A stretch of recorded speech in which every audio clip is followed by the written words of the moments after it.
ಶ್ರೀ ಗುರು ಬಸವಲಿಂಗಾಯ ನಮಃ. ಓಂ ಶ್ರೀ ಗುರು ಬಸವಲಿಂಗಾಯ ನಮಃ.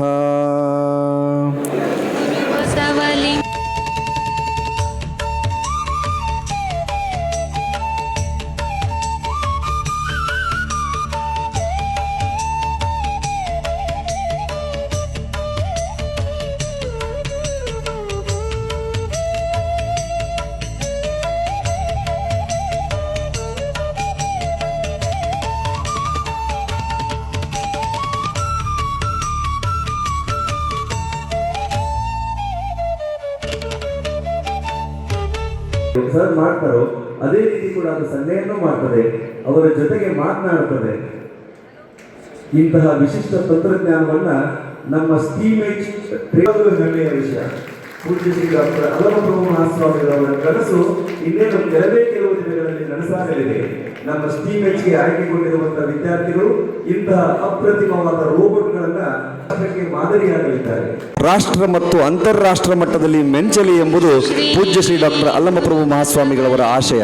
ಅವರ ಆಶಯದಂತೆ ಇಂದು Transdisciplinary Learning Solution Private Limited ಅವರ ಮಾರ್ಗದರ್ಶನದಲ್ಲಿ ಸ್ಟೀಮೇಜ್ ತರಬೇತಿ ಮತ್ತು ಸಂಶೋಧನಾ ಕೇಂದ್ರವನ್ನು ಯುವ ವಿಜ್ಞಾನಿಗಳನ್ನು ರೂಪಿಸಲು ಪ್ರಾರಂಭಿಸಲಾಗಿದೆ. ಲಿಂಗರಾಜ್ ಕಾಲೇಜ್ ಪ್ರಾರಂಭ ಆಯಿತು. ಆವಾಗನೇ ಇವತ್ತಿನ ದಿವಸ ಇದನ್ನಾಗಿದ್ದಂತ ಇವತ್ತಿನ ದಿವಸ ಸ್ವಾಮೀಜಿಯವರು ಇವತ್ತಿನ ದಿವಸ ಹೇಳುವಂಥ ಕೆಲಸ ಮಾಡಿದ್ರು. ಇವತ್ತು ನಾವು ಈ ಮಟ್ಟದ ಇತಿಹಾಸದಲ್ಲಿ ಶಿಕ್ಷಣ, ದಾಸೋಹ, ಆಶ್ರಯ ಜೊತೆಗೆ ಇವತ್ತು ಸ್ವತಂತ್ರ ಹೋರಾಟಗಾರರಿಗೆ ಅನ್ನ, ಆಶ್ರಯವನ್ನು, ಬೆಂಬಲವನ್ನು ನೀಡಿದಂಥ ಮಠ. ಆ ಜೊತೆಗೆ ಗಡಿಭಾಗದಲ್ಲಿರುವಂಥ ಈ ಮಠ ಇವತ್ತು ಕನ್ನಡ ಇವತ್ತೇನಾದರೂ ಉಳಿದಿದ್ರೆ ಅದು ನಾಗನೂರು ಮಠದಿಂದ ಭಾಳ ಹೆಮ್ಮೆ ಎಂದು ಇವತ್ತಿನ ದಿವಸ ಹೇಳಕ್ಕೆ ಬಯಸ್ತೇನೆ. ಒಂದು ಸಂದರ್ಭ ನಾನು ಸಚಿವನಾಗಿ ಹಿಂದೆ 13ರಿಂದ 18ರಲ್ಲಿ ಈ ರಾಜ್ಯೋತ್ಸವ ಪ್ರಶಸ್ತಿ ಕಾರ್ಯಕ್ರಮದಲ್ಲಿ ಒಂದು ಪ್ರಶಸ್ತಿ ಕೊಡುವಂಥ ಕಮಿಟಿಯಲ್ಲಿ ನಾನಿದ್ದೆ. ಅವಾಗ ಸಂಸ್ಥೆಗಳಿಗೆ ಕೊಡಬೇಕು ಅಂತ ಬಂದಾಗ ನಾಗನೂರು ಮಠದವರು ಅರ್ಜಿನೂ ಹಾಕಿದ್ದಿಲ್ಲ, ಅರ್ಜಿ ಹಾಕುವಂಥದ್ದೂ ಕೂಡ ಅಲ್ಲ.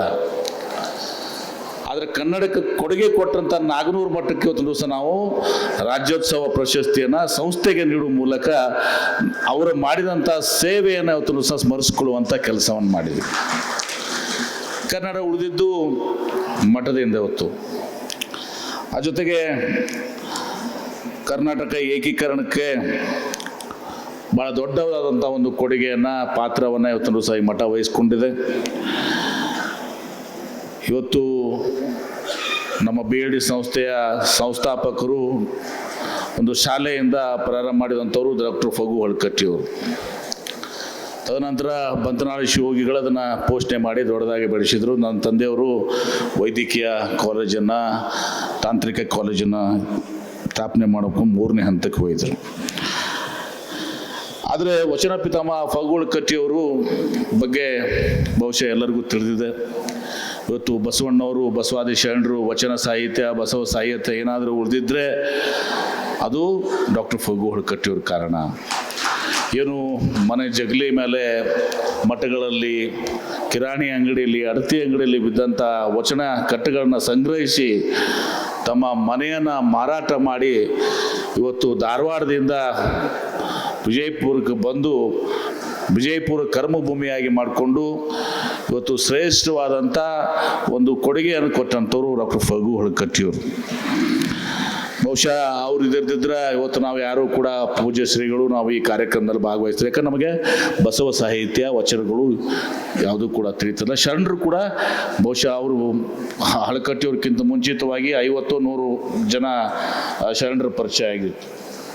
ಉಳಿದಂಥ ಶರಣರ ಬೆಳಕಿಗೆ ತಂದಂಥವ್ರು ಡಾಕ್ಟರ್ ಫಗು ಹೊಳ್ಕಟ್ಟಿಯವರು. ಡಾಕ್ಟರ್ ಫಗು ಹೊಳ್ಕಟ್ಟಿಯವ್ರಿಗೆ ಸಹಾಯ ಸಹಕಾರ ಮಾಡಿದಂಥವರು ನಾಗನೂರಿನ ಶಿವಬಸವ ಮಹಾಸ್ವಾಮಿಗಳು ಅಂಥೇಳಿ ನಾನು ಭಾಳ ಹೆಮ್ಮೆಯಿಂದ ಸ್ಮರಣೆಯನ್ನು ಮಾಡಬೇಕಾಗ್ತದೆ. ಅವರ ಇದಕ್ಕೆ ಪ್ರೋತ್ಸಾಹ ಕೊಟ್ಟು ಅಷ್ಟೇ ಅಲ್ಲ, ಒಂದು ಮಾತನ್ನು ನಮ್ಮಲ್ಲಿ ವಿಜಯಪುರದ ಹೇಳ್ತಾರೆ. ಅವರು ತಮಗಾಗಿ ಇವತ್ತೂ ಸಹ ಬೇಕಾದಷ್ಟು ಶ್ರೀಮಂತಿಕೆ ಇತ್ತು. ಅವರು ವಕೀಲರಾಗಿದ್ದರು. ಅವ್ರಿಗೆ ಈ ತಮ್ಮ ಸಮಗ್ರ ಆಸ್ತಿಯನ್ನು ಇವತ್ತು ಲಿಂಗಾಯತ ಸಮುದಾಯ ಸಲುವಾಗಿ, ವಿಶೇಷವಾಗಿ ಬಸವ ಸಾಹಿತ್ಯ ವಚನಗಳ ಸಲುವಾಗಿ ವಚನ ಪಿತಾಮಹ ಅಂತ ನಾವು ಅಂತೀವಿ, ಅದಕ್ಕೆ ಕೊಟ್ಟಂಥ ಸಂದರ್ಭದಲ್ಲಿ ಇವತ್ತು ವಚನಗಳನ್ನ ಸಂಗ್ರಹಿಸಿ ತೆಗೆದುಕೊಂಡು ಹೋಗಿ ಇವತ್ತು ಬಾಸಲ್ ಮಿಷನ್ ಪ್ರೆಸ್ಸಿಗೆ ಮಂಗಳೂರು ಕೊಡ್ತಾರೆ. 500 ರೂಪಾಯಿ ಕೊಟ್ಟಿರ್ತಾರೆ. ಅದನ್ನು 6 ತಿಂಗಳು ಇಟ್ಕೊಂಡು ಅದನ್ನು ಹಿಂತಿರುಗಿಸ್ತಾರೆ.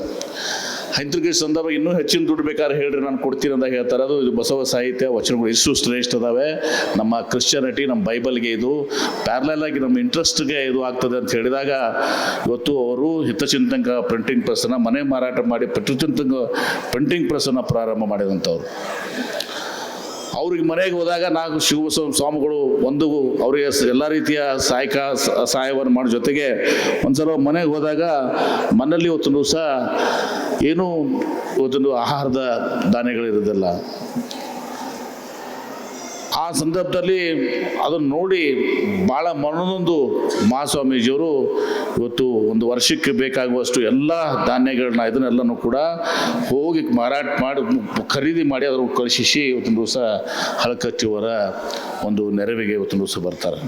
ಅಂಥ ಒಂದು ಇತಿಹಾಸವಿದ್ದಂಥ ಪರಮ ಪೂಜ್ಯ ಶ್ರೀ ಶಿವಬಸವ ಮಹಾಸ್ವಾಮಿಗಳ ಇವತ್ತು 136ನೇ ಜಯಂತ್ಯೋತ್ಸವ ನಾವಿಲ್ಲಿ ಆಚರಣೆ ಮಾಡ್ತಾ ಇದ್ದೀವಿ. ಇವತ್ತು ಹಳಕಟ್ಟಿ ಸಂಶೋಧನಾ ಭವನಕ್ಕೆ, ಸ್ಮಾರಕ ಭವನಕ್ಕೆ ನಾಗರೂರು ಮಠದ ಶ್ರೀ ಸಿದ್ದರಾಮ ಸ್ವಾಮಿಗಳು ಅಪಾರವಾದಂಥ ಒಂದು ಮಾರ್ಗದರ್ಶನ ಕೊಡುಗೆಯನ್ನು ಕೊಟ್ಟಿದ್ದಾರೆ.